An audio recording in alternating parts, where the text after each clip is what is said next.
kind of scary chewing on Hebrews. I was even going through my father-in-law's sermons. He had preached for decades. And I was hoping I'll dig in to see what he's taught on Hebrews. So excited to see what I can learn from him. And he's only done Hebrews 11, which is the Hall of Faith. It's a scary book to teach because we're not Jewish. And so it's kind of makes less sense to us. But I do have kind of an illustration to help us kind of get in the mind. Oh, okay, good. This is going to take a little bit getting used to for me. An illustration just to kind of get us in the mindset of what it's like for us looking at Hebrews. So there was this young man that had just gotten a job in a very small town. He had grown up in the big city, and so he got this job at a factory. This factory was about 20 minutes outside of town, so as he started coming to work, he had to set up his GPS on his phone just to help him get through all these winding roads, mountains, forests, a river running alongside the road, bridges, and even a dirt path at one point. And just because he was used to the city blocks, city roads, and so it took him time. And as the months went on, he continued to rely on that GPS to get him to work each day, not really learning the path on his own. And so you can imagine what happened to him eventually. He woke up a little bit late and realized that his phone had kicked the bucket. And so not only is he running late for work, but he also realizes, I don't know how to get there on my own. And so he tries, because he likes to get paid. And so he's driving through, and he's noticing certain, geographical features. Okay, I remember that river running alongside there. I recognize that oak tree. But eventually he just got hopelessly lost. He had never taken the time to learn firsthand what it meant to get to work on its own merit. And in that same way, we have to come at Hebrews not as the people that we are, not as people growing up 2,000 years later that aren't part of Jewish culture, because this book was written with Jewish people who knew the Old Testament very intimately in mind. And we tend to think, well, that's the Old Covenant, it's not as important, and so I don't need to understand that as well as the New Testament. That is true, but we do lose some beautiful gems in particular books like Hebrews or Matthew that were written with the Jews in mind as the first audience. So as we dig in, we're kind of going in a little bit backwards. We're going to look at chapter 5 first, working through 1 through 10, and then we'll jump back to chapter 4. When we get back there, you'll see. But that's, again, just part of us coming in as Gentiles. I'm sure there's no Jewish people here. If you are, you're alone, because there's not really many of them in the valley. But even so, you're still a first century Jew. So this stuff, particularly knowing about high priest, it's not instinctive for us, especially as Christians. Even if you have a Catholic background, you still have, I would say, even a better understanding of a reverence of priesthood, more so than the church does. Simply because we don't have priests in our church, we lose a lot of the meaning of what does it mean to have a high priest. So what does it mean to have high priest? We don't really think about it. It's one of those terms that we throw out. Well, Jesus, he's King of Kings, Lord of Lords, Prince of Peace, Counselor, High Priest. It's like, well, what does that mean that he's actually High Priest? We'll look in to see what does High Priest mean, and then how is Jesus the better one?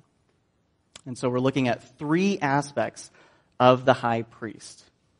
And the first aspect of High Priest is that he's chosen from us. High Priest is chosen from us. We see that from the very beginning in verse 1. For every high priest chosen from among men is appointed to act on behalf of men in relation to God. The high priest is chosen, and he's chosen to represent the people that he's chosen from. So that's very important to know first, because he's from God's people. So in the Old Testament, you never saw any Egyptians or Syrians chosen as high priests. It was always someone from the Levitical line, and he was never merited, or the role of high priest was not merited or inherited. And I was very proud of myself when I thought of that. Yes. Who was the first high priest? Can anyone think of who the first high priest was? Aaron. Dad said it earlier. Come on. It's in verse 4. And no one takes this honor for himself, but only when called by God, just as Aaron was. So Moses' brother Aaron was the first high priest. You see him being chosen in Exodus 28, verse 1. Then bring near to you," this is God speaking to Moses, "then bring near to you Aaron your brother and his sons with him from among the people of Israel to serve me as priests." Aaron had done nothing to deserve it. It was something that God had just chosen, and then it was going to flow through Aaron's line. And also important to notice is that it starts off as faulty. It starts off as a broken priesthood. Aaron was there for the golden calf incident. Moses is up on Mount Sinai. He's getting God's law written down. God is literally at the beginning of establishing, here's a codex for my people. I will protect you, and here's these guidelines for you. And while he's doing that, Aaron is down with the people. The Israelites are complaining, as they do through the entire book of Exodus. And he says, well, go ahead and give me your gold rings, and I'll go ahead and melt them. And he melted them into the golden calf. That was Aaron that had done that. Then they all start worshiping the golden calf, and he's realizing, oh man, what did I do? And so he starts saying, well, tomorrow we're going to have a feast for the Lord, right? Because I'm just that saintly. We're going to have a feast for the Lord. Don't mind that golden thing I just made for you. Aaron had enabled the people of God to worship a false idol. This priesthood was broken. It was faulty. We are broken, wicked creatures. And so if you're giving us a role as a priest, we're going to screw it up because we are humans. This line of high priests continued through until the very last high priest in the Bible, which is the high priest that was in place during Jesus' ministry, which was Caiaphas. Caiaphas was the one who was having all the chief priests and scribes meet at his house so they could plot to kill Jesus and try to set up false witness about his blaspheming. It sounds like a really great priesthood, right? Really, really glad that God chose to use people like them. You always wonder, why would he choose these people? Why would he literally choose Judas to be the one that was not only one of Jesus' disciples, but the one in charge of the money? That just shows how little God values the material in this world. That he's like, let Judas have the money. He'll take care of it. So this high priest this priesthood was broken. It was faulty from the very beginning. Jesus, however, as high priest, it was chosen from before the foundations of the earth. Now, while it doesn't say that explicitly, we know in Ephesians 1 that God did elect a people for himself from before the foundations of the earth. Now, in order to do that, that means that God knew that sin was going to happen, and so he needed to... I'm jumping in and out, aren't I? All right. As long as... Am I still making sense to everyone? All right, good. But in order for God to set apart a people for himself, that meant that there was going to be something in the way. God knew that there would be sin, and so he chose a people for himself. But the only way that they could be saved or redeemed is through a sacrifice. So that priesthood was already chosen for Jesus from before the foundations of the earth.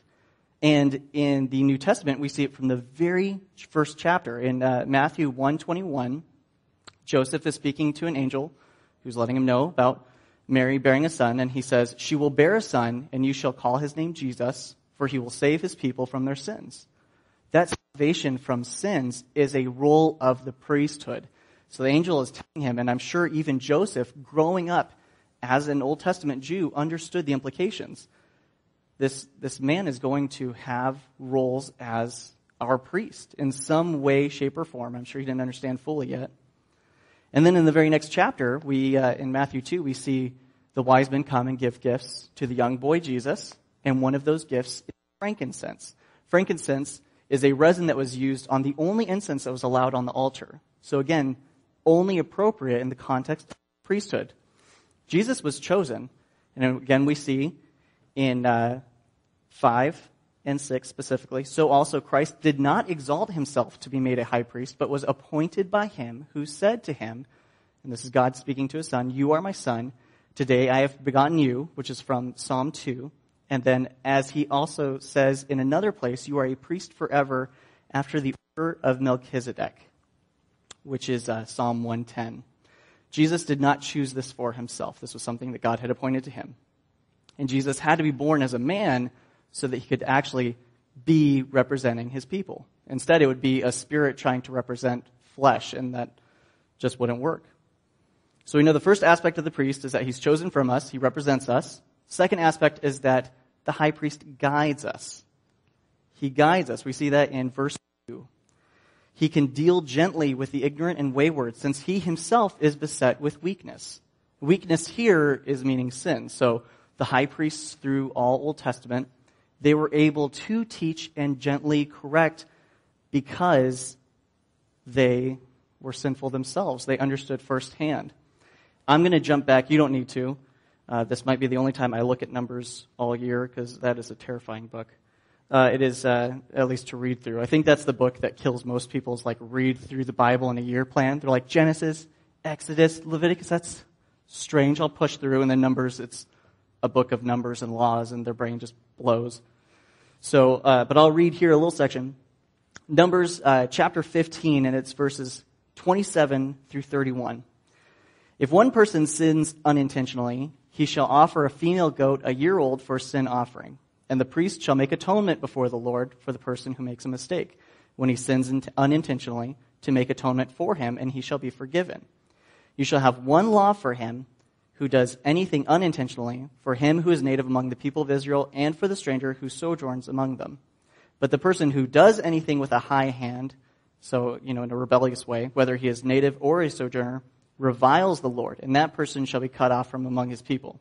Because he has despised the word of the Lord and has broken his commandment, that person shall be utterly cut off. His iniquity shall be on him.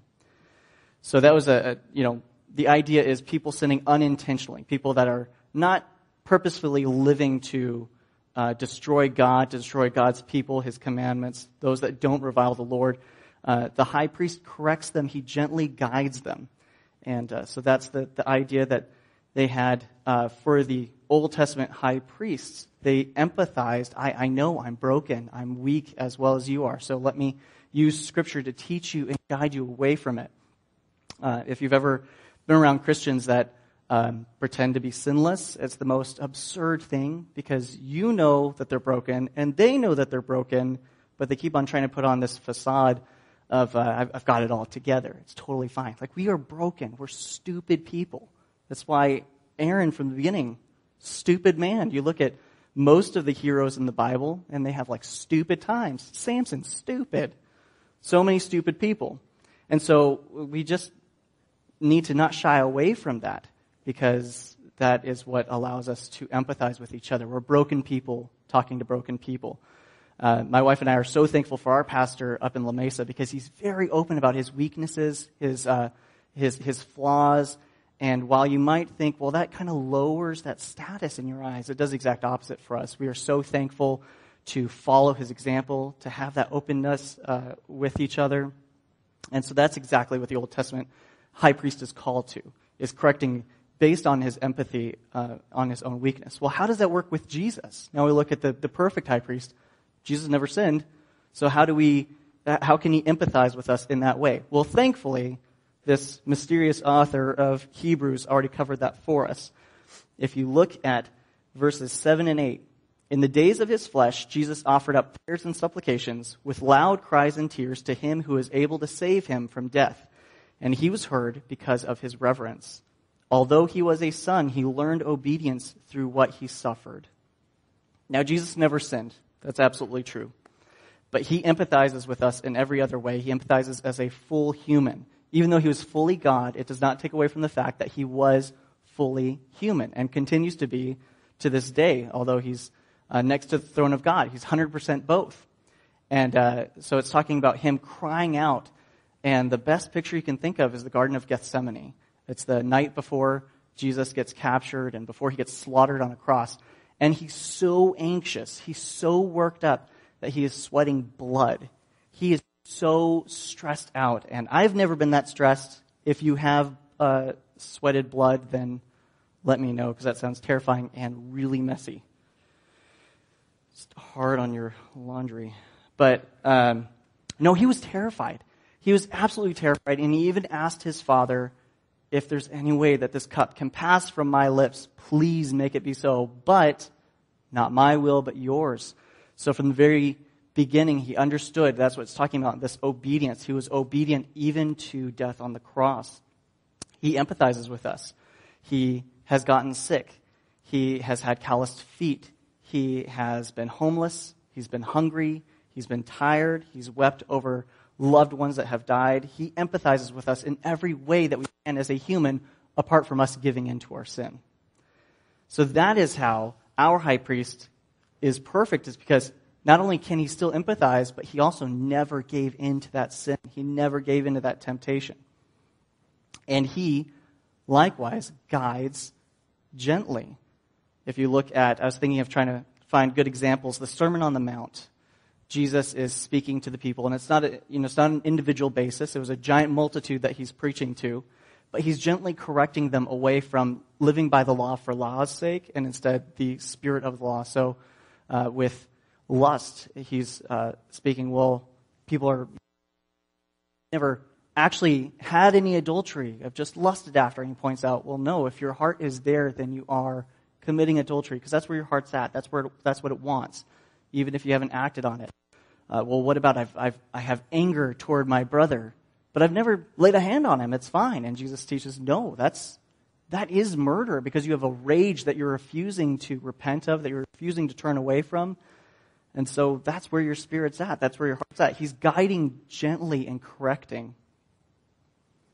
So again, this high priest is looking a lot better than what all of the Old Testament was. And then we come to our third aspect of the high priest, and that is that he atones for us. We see that in verse 3.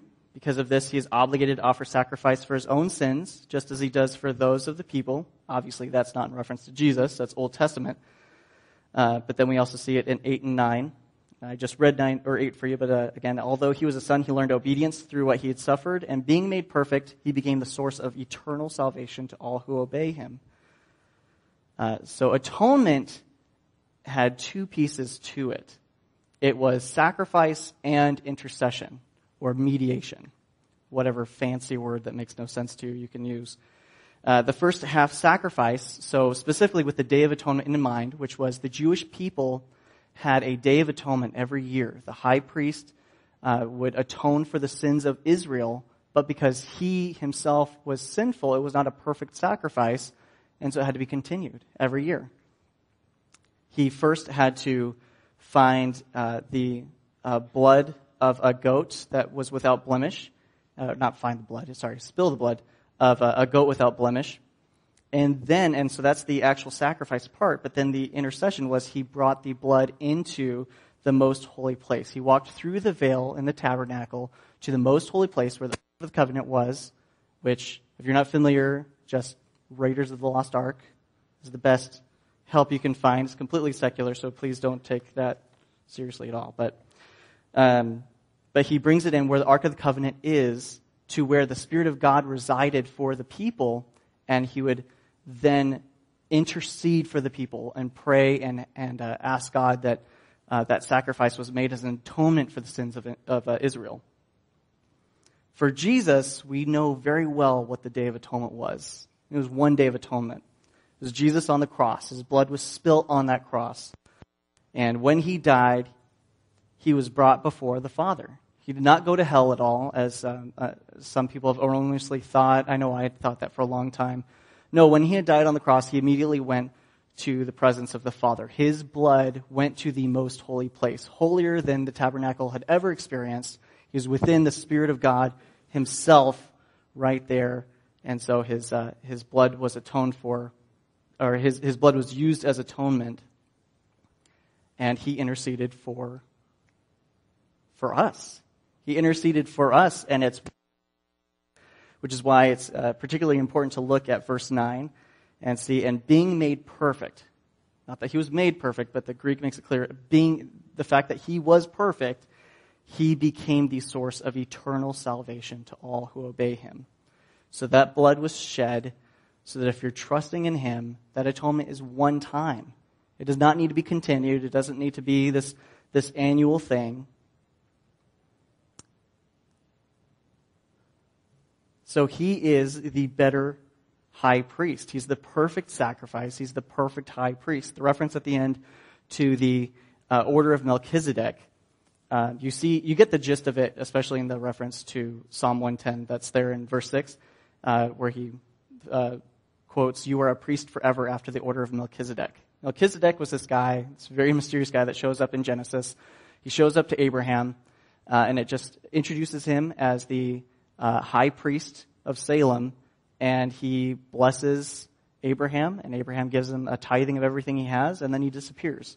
And so the idea isn't that Melchizedek is special in any way, but with Aaron, you could follow the lineage, you could follow the line from Aaron all the way to Caiaphas. You could follow it all the way to the end. But Melchizedek shows up out of nowhere and then just disappears like this, Middle Eastern ninja. And so in that same way, Jesus is of the priesthood of Melchizedek in the way that it is extending forever. He's not going anywhere. That high priest is high priest for us forever. So that bears understanding. So now we understand from chapter 5 that Jesus is the better high priest. We know that he is perfect, that he's made the priesthood perfect through him, that it doesn't need to continue. We don't need to have priests here. We don't need to have cardinals. We don't need to have a pope. We don't need to have anyone interceding because we have one high priest who intercedes for us perfectly. Now, because us dumb Gentiles understand that now, we can go back to 4 and look at verses 14 through 16. Because then it all connects together, understanding why Jesus is the perfect high priest. Since then we have a great high priest who has passed through the heavens, Jesus, the Son of God, let us hold fast our confession. For we do not have a high priest who is unable to sympathize with our weaknesses, but one who in every respect has been tempted as we are, yet without sin. Let us then with confidence draw near to the throne of grace, that we may receive mercy and find grace to help in time of need. So you might have been asking, hopefully not, because that means that I was rather boring for you to listen to, but what does this mean that Jesus is a better high priest? Well, what it means is that, verse 16, we have a great high priest who sympathizes with us in every single way. We have a great high priest who has brought his blood to the holiest of places, and he intercedes on our behalf now. Because of all of this, now we can come before the throne of grace. We can come before God the Father himself, boldly, knowing full well our own weakness, our own flaws, every dark secret that you have. We can boldly come before him to receive mercy and find grace in our times of need, not because of us, not because of anything we've done, because of Jesus, because of what he's done, fulfilling the law, a law that had some strange things. I was looking through some of the laws of the priests, preparing for this sermon, and it was saying, you had to not have a trimmed beard, so, that's strange. You had to wear particular clothing. You had to have no blemishes, which included, if you were crippled or if you were blind in any way. And these weren't because God was trying to single people out. He was using a physical image to show us the spiritual betterness. Because Jesus is without blemish spiritually. He's without sin. And so he makes a perfect priest. I don't want to be stuck in the Old Testament priesthood. Because what Jesus has done, following the law to the letter perfectly, he is now the perfect sacrifice for us. So the big application then obviously is Jesus as high priest allows us to come before God. And I'm sure that most of you have some thing that you are in need of right now, so that you're in a time of need. The phrase is that you're either going into a storm, in the middle of the storm, or coming out of the storm, right? You are working through. Maybe it's not a big one right now, but you definitely remember times that you have had a large time of need. And most likely you're working through one right now. Rachel's dad had passed away unexpectedly at the very end of last year. He had died in a hiking accident, and that's a massive time of need. That's a time of need for Rachel, for our family, for her mom and sisters. It's a large time of need, and for you to just put on a strong face and try to do this alone is not only foolish, but it's just cheating yourself, because we have a God who gives graciously, who gives mercifully, and then he gives us a people to rely on with each other within that. God did not make one person and save that one person. He made a people group his, and that's us, that's the church. We're there to lift each other up. So boldly come before him with confidence. Don't be afraid to fall down on your knees and cry at him, because he understands.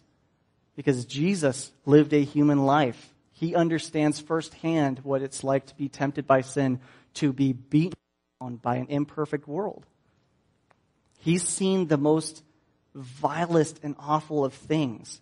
If you ever have the chance to watch The Passion of the Christ, that was the biggest example to me of what did that actually mean, to see these people reviling Jesus, mocking him, to see the pain that he went through. He's seen the darkest of humanity, and so he can relate to us. So boldly come before him. Don't be afraid. Rely on your high priest to speak for you. That's why when we pray, we say it's in Jesus' name, because he's interceding for us as our priest. And don't just timidly walk before the throne of grace. We boldly come before him. So let's go ahead and pray. Dear Heavenly Father, thank you so much for giving us a perfect high priest. You gave us the picture of what it should be so that we could understand that we cannot do it perfectly as humans, but that we need someone else from outside us to be perfect for us. And you did not keep your son to yourself.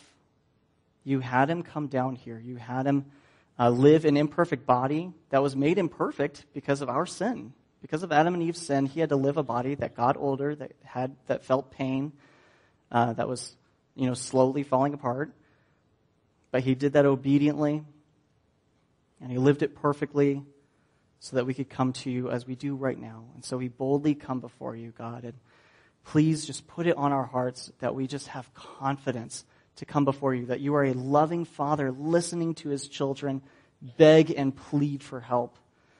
And just give us that confidence that you are listening and that you are answering that. That even now, as people are thinking of their own struggles that they're working with, that you are already providing the ways without us even seeing to help us in these times of needs.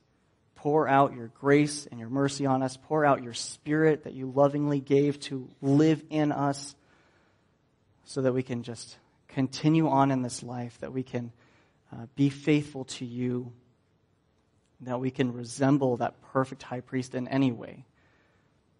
Again, God, we are so thankful for the encouragement that you give us through your word. Let all of us be encouraged by this as we continue on in our lives to care for each other, to be open with one another, to empathize with each other, even in the small ways that we can, like our great high priest. Thank you for the time you've given us together today, Lord. In Jesus' name, amen.